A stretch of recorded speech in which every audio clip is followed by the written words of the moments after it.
This week I'm going to talk about the proposed 2024 budget so you have information in case you want to come make some comments at the revenue neutral rate hearing or the budget hearing on September 18th. This slide shows the proposed mill levy for the 2024 budget. As you can see on the slide, we have the 2023 revenue neutral rate demonstrated by the R&R bar, 52.949 mils. This represents the mill levy that would be required to generate the same amount of revenue as the prior year. You can see that the 2023 proposed mill levy of 57.525 is higher than that, and the reason for that is that the City Commission has decided to accept, or is considering rather, to accept the full valuation from the assessed valuation growth that has occurred in this past year. In 2023, the estimated value of 1 mil will be approximately $113,000, slightly thereof, which means that the 57.525 mils will generate about $500,000 in new revenue for tax-supported operations. So now to go through the funds of the city and the expenditure authority, the total proposed budget authority for the 2024 budget will be $42.287 million. This is a little higher than last year's authority, which was about $35 million. So it does increase, and some of that is because we budget to spend all of our fund balances, and some of it is because we are budgeting to spend more in some of our operational funds. This slide here represents the mill levy supported funds. So when we talk about property taxes, these are the funds, these 5 funds are the funds that receive property taxes. The largest of those being the general fund, which will receive about $4.7 million in property taxes for general government operations. And of that, the general fund will actually spend a total of about $14.6 million, which goes to things like police and fire, parks and recreation, general government services. So the mill levy for the general fund is looking to be about 40.274 mils, which will make up about 35% of the total budget authority for the city. And then as you can see there below that, we have the debt service fund at $5.4 million of expenditures.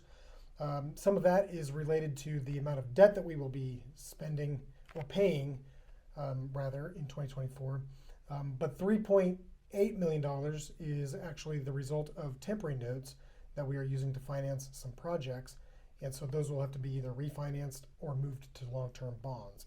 So the bond and interest fund has a mill levy of 10 mils. The library fund, $673,000, has a mill levy just over 5 mils. The airport fund is a little over $500,000 and has a mill levy of just under 1 mil. And finally, the industrial mill levy, which goes to support economic development in El Dorado, Inc., will spend about $595,000 and has a mill levy of about 1.1 mils. The total mill levy, again, 57.525 mils, and that will generate about $6.7 million in property taxes. Mill levy funds will comprise about 52% of the city's total overall budget. And so when we talk about the revenue neutral rate hearing, this will be one thing that you may want to focus on if you are interested in making comments. Moving to the next slide, we continue with some of the budget authority by fund. As you can see, some of the larger funds include the water, sewer, and refuse fund. These are our 3 primary enterprise funds, meaning that they are meant to operate more like a business as opposed to a tax-supported fund. The water, sewer, and refuse funds do not receive any property taxes, although they do contribute to the general fund, which we'll get to here in just a few slides. Then we also have the major street fund, internal services fund, the ordinance street sales tax, which we are budgeting $1.6 million. Now, if you know anything about our street sales tax, the city receives $600,000 from its sales tax every year for streets. The number on the screen is $1.6 million, so you might ask, why is that a typo, or what's going on with that? The street sales tax fund actually has a surplus in it right now, and the reason for that is because we are waiting for some projects to be started, and as a result of that, we have to budget for those dollars to be spent so that we have the spending authority to spend that down. We will transfer into that fund $600,000 but we do plan to spend about $1.6 million, or we will have the authority rather to spend $1.6 million on various street projects. The excess sales tax fund is kind of the same way. We will not receive $1.2 million from that fund. We'll receive about $750,000 to $800,000, give or take, in that fund for 2024. But we are budgeting to spend some of the surplus in that, and most of that will actually go to the ball field improvement program that I've discussed on this show previously. And then we have the stormwater fund at $616,000. Most of that will go to street sweeping and general operations and maintenance of the stormwater system. Unfortunately, the stormwater fund doesn't generate enough revenue to do any major stormwater projects. And then finally, on this slide, we have the remaining funds that are our operational funds. And as you can see, these all get increasingly smaller. Not to say that they're not significant or important to the city, but they are less significant. So we have the Experience El Dorado Fund, or otherwise known as the Tourism Fund, the Economic Development Sales Tax Fund, the El Dorado Senior Center, Special Parks and Recreation Building Demolition Fund, Compressed Gas, and the Special Alcohol and Drug Fund. A couple notes on two of these funds. Again, the Economic Development Sales Tax Fund generally receives $100,000 in that fund every year, which we will make that transfer again in 2024. Although, as you can see, we are budgeting $285,000 in spending authority. And again, that is because we have a surplus in that fund, and we'll have the ability to spend that fund balance in the event that we have a project that comes up. And then the Building Demolition Fund, the city has historically been budgeting $16,000 for building demolition. Next year, we are planning to budget $25,000, and we do have some surplus in that fund because some of the money that we had budgeted to spend, we haven't quite spent, and so we're budgeting to spend the full authority, $105,000 on that. So all told, the budget authority will be $42.2 million for 2024. Some of the highlights that we are planning to use some of that money for, obviously, general operations, which largely includes salaries and benefits for our city employees, which is the largest expense that the city incurs. But we also have other things like debt service payments. Again, I mentioned we'll have about $8 million in debt service payments, although $3.4 million of that is going to be in temporary note refinancing. We do have internal transfers of $1.5 million. Internal transfers are funds that the enterprise funds, water, sewer, and refuse funds, transfer into the general fund. It's important to note this because the amount of money that our water, sewer, and refuse funds transfer into the general fund actually helps keep the mill levy down to the tune of about 15 mills. So if we didn't make those transfers from the water, sewer, and refuse fund, we would need about 15 more mills to provide the same level of service. And so that is pretty significant contribution to the general fund. And then you can see some of the other things on here. We have a 5% cost of living adjustment in there for employees. That's a retention tool. It's very hard to find employees in today's workforce. So it's very important for us to continue to invest in employees. We also have a future water storage lake debt transfer of $360,000. We have maintenance and investment projects for our critical infrastructure, such as sewer and water system. Combination of those will be spending about $500,000 on infrastructure upgrades, or rather maintenance. And then on this slide, you can see that we have some capital improvement projects that we're going to be continuing. The ultraviolet light project at the water reclamation facility, the water treatment filter console at the water treatment plant. Those are two replacement projects. We'll be doing phase 2 of both of those projects in 2024. We'll also continue the nutrient trading program, which allows us to, in essence, extend the life of the lake, as well as ensure that we can keep things like phosphorus and nitrogen out of the lake, which reduces our treatment expenses.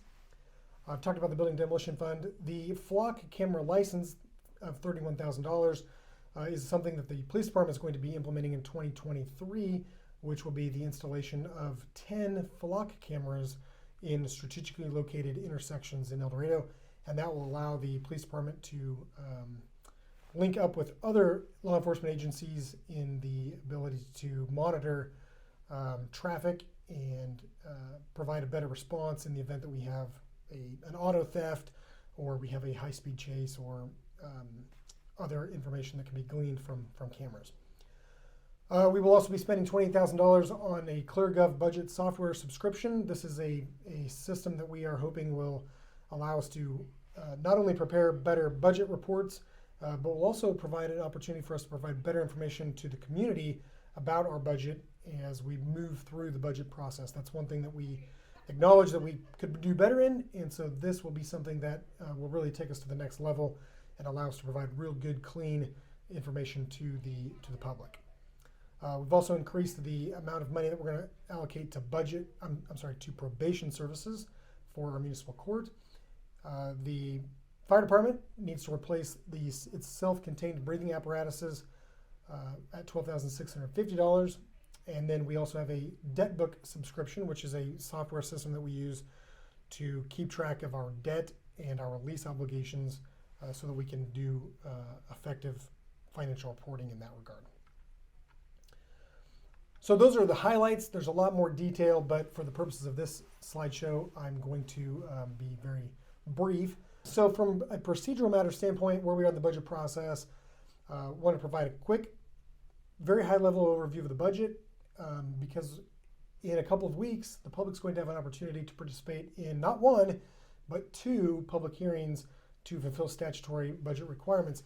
Both of these budget hearings will take place on the same day, September 18th, at the City Commission's regular meeting, which begins at 5:30 p.m. Those hearings will take place in the Commission chambers at City Hall.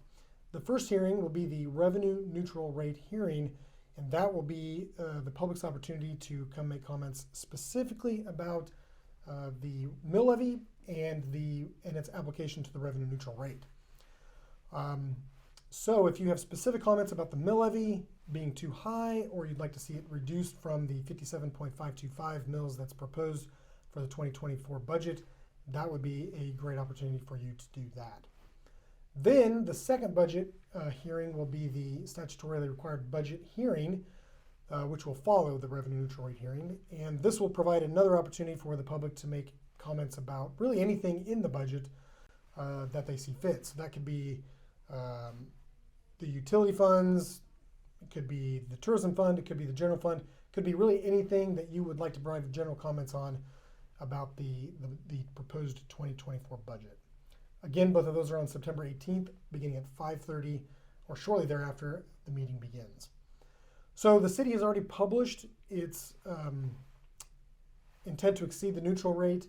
It's also published its budget notice, providing the maximum level of budget expenditures that are projected for 2024.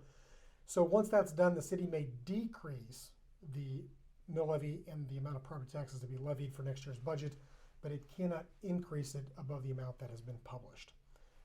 So we can go down, but we can't go up from that point.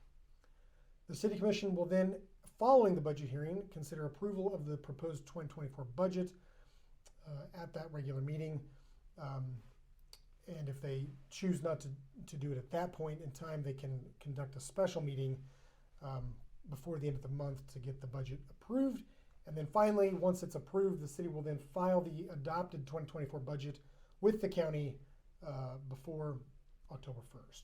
And then, of course, the budget goes into effect beginning January 1st of 2024 as the city has a calendar budget. And so that's basically it. I know this is a very high-level review of the budget, but we will be providing an actual copy of our budget on the city's website very soon, so you can check that out. And again, we encourage and welcome the public to come with any comments they have with respect to the city's mill levy and or budget on the hearings scheduled for September 18th, beginning at 5:30 at the Commission chambers at City Hall. Well, that's all I got for this week. I know it's been a long that's all I got this week. We'll see you all next week. Have a great week.